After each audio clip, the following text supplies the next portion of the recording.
Well, can you believe it? It's The Guy Doing Things, episode 44. What an exciting chat with Mr. Luther Baaitjies. And wherever you're listening from, thank you for doing so. Please like and subscribe to the episode.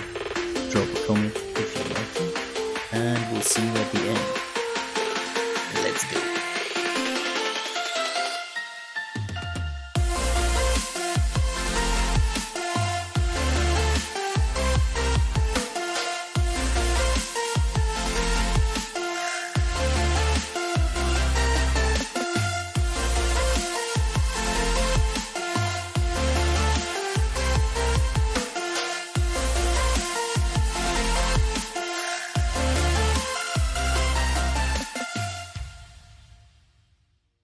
Okay, I have with me in the Guy Doing Things studio today an old friend, which if you're a loyal supporter of the both of us, you would know that you have seen us many a times on another podcast.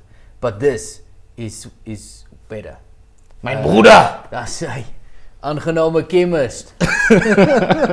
It's Welcome to the Guy Doing Things. This is a different setup. We have a couch. You had coffee. Yes. I still have mine. But welcome to the Guy Doing Things, Mr. Luther Baaitjies. Oh, thank you very much, Mr. Thornton. The only reason I came actually was because, you know, the coffee that you have, coffee from Colombia, from Mexico, from China. So I have my places. Don't ask too many questions. all right. No, but welcome. It's nice to have you in a different context than the other podcast. But the reason that I have you here, obviously, let's go rewind. Who are you? Who are you? Where you're from? And what's your claim to fame? Oh, so honestly, I don't think I have a claim to fame. Yet. I'm just Luther, you know. I try to be authentically Luther. I'm from Nigel in Gauteng, stayed at school. Went to Potchefstroom where I met your brother-in-law. Soiree. Yeah. Shout out Murray. If you ever watch this, hello. that was weird. That was weird. I don't think he watches it though. No, he's gonna watch this one. So he has to. But yeah, with my time in Potchefstroom, that's why I met Murray, and then through Murray I met you, and I think that my claim to fame is, you know, probably just hitching my wagon onto something I believe that's going to be majorly successful, and that's why I absolutely enjoy being your friend. Because, yeah, seriously, I believe that. Blessed. Blessed. Stay blessed. Stay blessed, brother. Stay blessed, brother. Yeah. No, same here. Thank you. Thanks for that. You are the older brother of three brothers. Yes. Well, I'm actually now the older brother, and you. and they're also gonna watch this podcast, so we'll see what they think. Yeah, we'll hear what they have to say. Now, the thing is, we've been raised in a household where I think, like the same as in yours, there's respect towards one another, and it's an absolute privilege being the older brother of those two guys, because they really respect me, and they make it actually easy being an older brother. I really enjoy it. Yeah. No, the way you guys operate is you are just such a tight unit. Yeah. So I really enjoy watching your dynamics. I love it. So yeah, no, I wouldn't take that title away from you, older please, brother. No, please don't. Please don't. I can see you're you proud can be, to have it. Yeah, you can be my brother, but yeah, no, it's.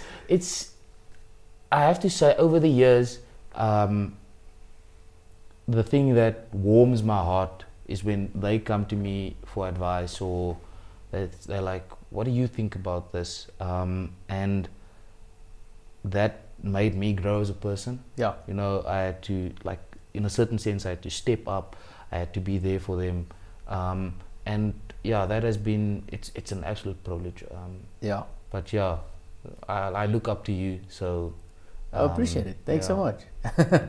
100%. But the respect is mutual. I think where our link came in, obviously with Murray, with work previously, but with being funny. And that's the reason that I asked you to be on.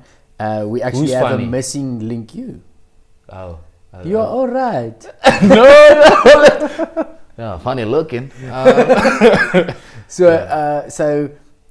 we actually have a missing person, Dietlof.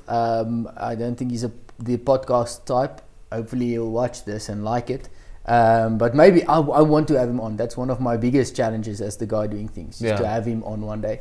But he actually came to challenge me after he was in England. He challenged me to, or he came here. He didn't actually challenge me. He challenged himself. He watched a bunch of comedy that side, and he wanted to do his own comedy here. Oof. And I was like, oh, okay, well, let's do it. Yeah. And we started prepping for it, and we wanted to do a little combined birthday between the two of us. But then that's where you obviously came in as well. We were the funny guys. We are the funny guys, but we were the funny guys at the water cooler. And I said, let's go. Like, let's be funny formally. And that's where our link came in. A few episodes back, I chatted to Kay, which he actually owns a comedy club, and he kind of gave us a few pointers, or he gave myself and Dietlof a few pointers. But now we are like transcended from that episode, from being funny to now being formally funny. Yeah. I'm just quickly making the links now. So why? The question is kind of like not. Where did you discover that you are funny? So I'm not. No. I'm not funny. So the thing is, there's something special in humor, because it only pricks certain people, and like my humor, and I won't find certain people funny.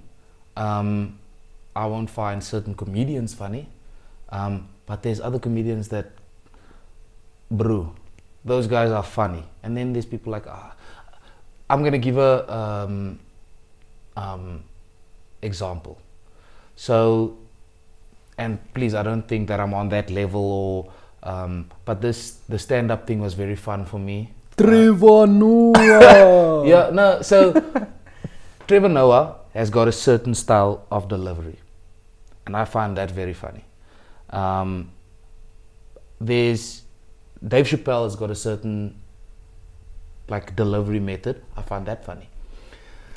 Adam Sandler has a certain style of doing stand-up, and yes, some things are funny, but other things you just listen to the story.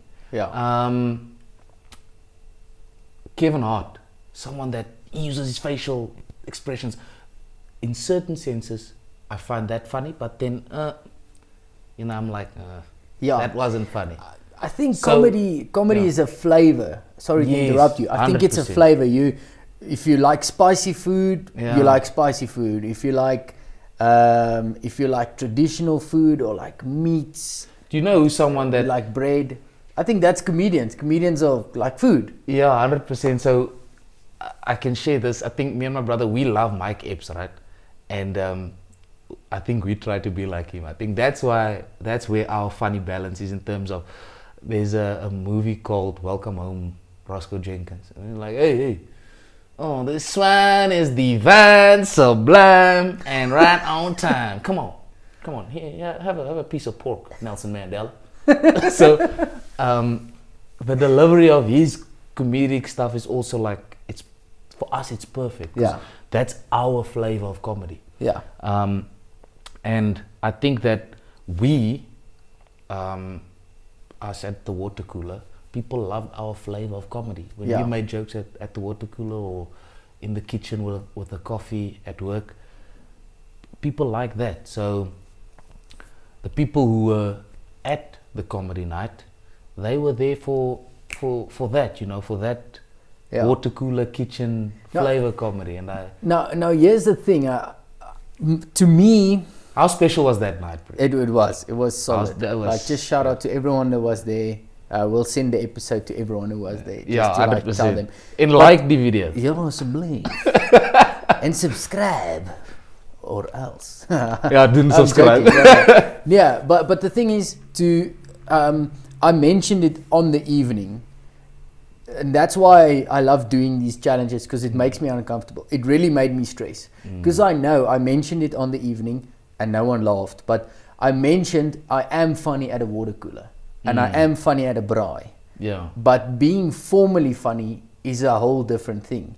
And I think if I had to rank, I know no one else ranked, but I did. If I had to rank myself, I would be third out of the 3 acts that night in terms of funniness. And I think I would be like at a 40 or a 50%. I would score myself that.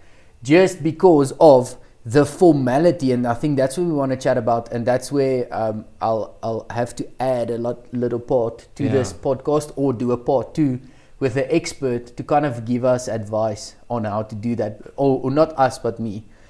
The point is, how different did you perceive being formally funny? And formally funny, I mean on a stage, people are waiting for 5 minutes to be entertained, to laugh at you. How do you find that versus the water cooler funny? Because if you're at a braai and you stop and you pop a beer and you say something and everyone laughs, that's cool. There's no pressure there. Yeah. But to go like, hey, here's this guy, he's going to be funny for 5 minutes, that's a whole different ball game. Yeah, I understand that. So you're being very analytical about it, which is a good thing. I enjoy like doing analysis from time to time. Post-game analysis. Yes, yeah. I'm here with Luther Baaitjies doing the post-match interview for the comedy sketch. Yeah, Coach Arelis also had him in the first half. He was clinical. In the week we did well. Who are you now? Because you were like Does a it matter? mixture of a few rugby players. But does it matter as rugby players, bro? You know. yeah. What's that? What's They that? other always guy say who the says, same things. Next week we go again. Yeah, really wanted the win today, but what can we say?